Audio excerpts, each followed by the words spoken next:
Mama. Mama. Nipo huku. Wapi? Nipo huku nyuma.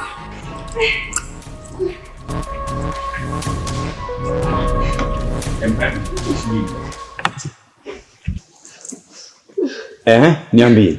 Imekuwaje kwaje? Mimi mwenyewe nimepigiwa simu na majirani zake. Wananiambia mume wake amempiga mpaka amemuua. Kayoka. Huyo. Amempiga mpaka amemuua. Huyo. Sawa. Sasa hapa cha kushauri mwanangu, twende polisi tukatoe taarifa. Nisikilize mama yangu. Sawa. Wazo lako ni zuri. Siwezi kulipinga. Lakini polisi na kesi hizi wana mambo mengi sana. Nisikilize. Hili jambo niachie mimi. Yes, Kayoka sikampiga dada yangu mimi mpaka akamuua. Si amemaliza kimya kimya? Basi kesi kama hizi mama yangu zinamalizika kimya kimya. Usijali mama. Twende ndani ukapumzike.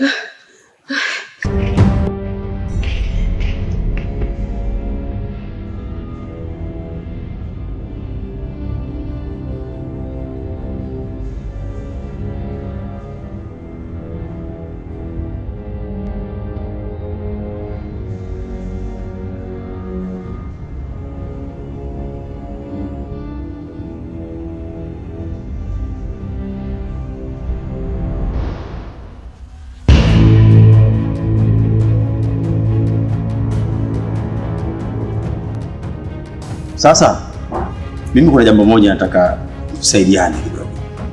Sawa? Kuna mshikaji amezingua. Tena amezingua kinyama. Na tena amemzingua dada yangu. Serious? Familia? Yeah. Na huyo jamaa alimkampiga mpaka amemuua. Kwa hiyo nyinyi mnaweza mkafanya jambo lolote. Meisha. Kwa hiyo ninachotaka hapa, twende tukamtafute kokote pale, chocho baada ya chocho, bako bako.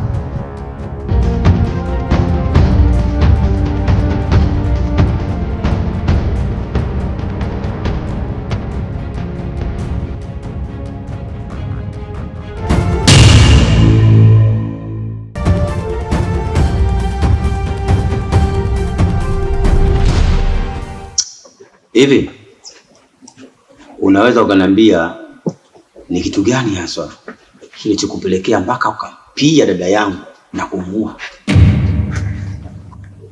Sikutegemea kama itakuwa hivyo. Dada yako alinichukulia hela na zile hela hazikuwa zangu, lakini kila nikimuuliza majibu alonigia si. Kila nikijaribu kumuuliza majibu alonipatia si. Kutokana na jaziba nilikuwa na muda ule, sikutarajia kabisa kama itatokea hivyo. Kwa mke wangu bado nampenda sana.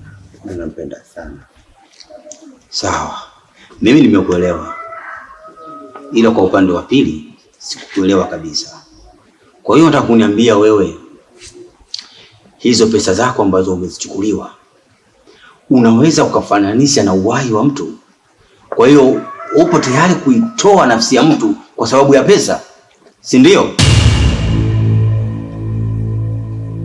Narudia tena kusema nisamehe sana Zenabu. Naomba nisamehe sana. Sitakuwa na neno lingine zaidi kukuambia tu nisamehe sana. Sikutaraji kama itatokea hivyo. Kwani mke wangu bado nilikuwa nampenda sana na bado nampenda sana.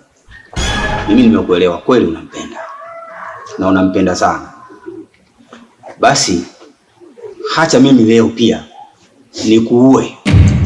Halafu umpate uko alipo ili muendelee kupendana.